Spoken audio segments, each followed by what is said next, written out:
origin of X-rays क्या है, ये कहां से निकलती हैं? X-rays are produced as a result of inner shell transition of the electrons. Inner shell transition की वजह से आपके पास क्या होता है? आपके पास X-rays की प्रोडक्शन होती है। Inner shell transition का मतलब क्या है? देखिए हमारे पास जो एटम होता है, ये हमारे पास क्या है? Let's say this is an atom. कोई भी हैवी मेटल हम कंसीडर कर रहे हैं, राइट? और इसमें फर्स्ट शेल में आपको पता है 2 इलेक्ट्रॉन है, लेट्स से सेकंड शेल में 8 इलेक्ट्रॉन है, ठीक है? इसी तरह इस शेल में हम इलेक्ट्रॉन को कंसीडर करते हैं और एक और शेल भी इसमें हम लेते हैं, तो इसमें भी इलेक्ट्रॉन्स हैं। नाउ जब आपके पास कैथोड रेज आती है, कैथोड रेज जो कि प्रोड्यूस हो रही है, तो वो क्या करती है? कैथोड रेज अब यहां से ये एनोड का एक एटम हमने लिया हुआ है, this is an atom of anode, anode का जस्ट एक एटम हमने लिया हुआ है, और कैथोड रेज जो है हाई एनर्जेटिक कैथोड रेज उस तरफ से आ रही है।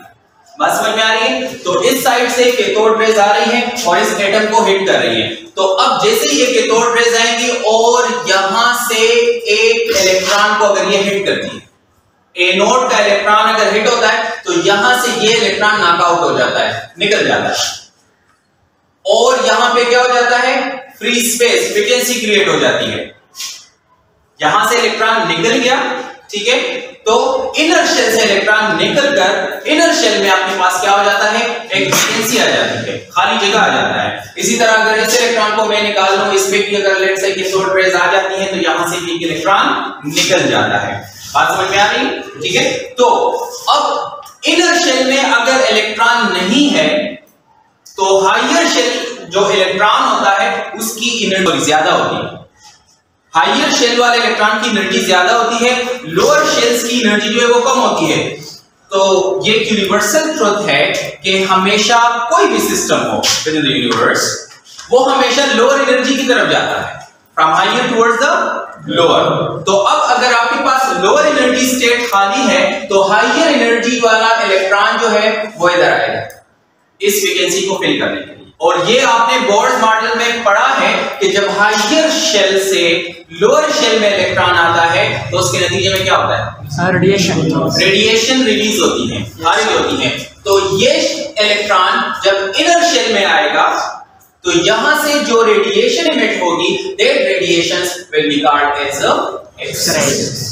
सिमिलरली इसको फिल करने के लिए अगर यहां से इलेक्ट्रॉन आ रहा है, तो इससे भी आपके पास क्या होगा? एनर्जी रिलीज होगी, that energy will be called as X-rays.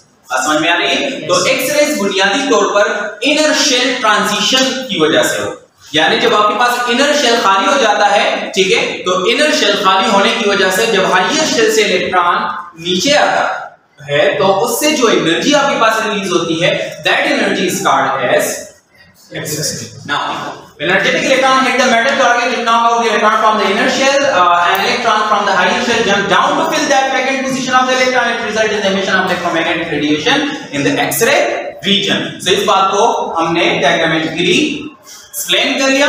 जब कैथोड रेज इलेक्ट्रॉन्स को हिट करती हैं in the atom of the anode, ठीक है, वो inner shell से इलेक्ट्रॉन को निकाल देती है, राइट? अगर हायर शेल से इलेक्ट्रॉन निकल जाता है, वो तो जस्ट आयनाइजेशन हो जाता है, हायर शेल के लिए इलेक्ट्रॉन नीचे से तो नहीं जाता, so that's not an issue. लेकिन अगर इनर शेल इलेक्ट्रॉन को ये कैथोड रेज हिट करती है, तो वहां से इलेक्ट्रॉन निकल जाते हैं, और ये इनर शेल लोअर शेल जो है, इसमें जो ये वैकेंसी क्रिएट हुई है, इसको फिल करने के लिए जब हायर शेल से इलेक्ट्रॉन नीचे आएगा, तो इससे जो एनर्जी रिलीज होगी, that energy will be called as X rays. Clear हो गया?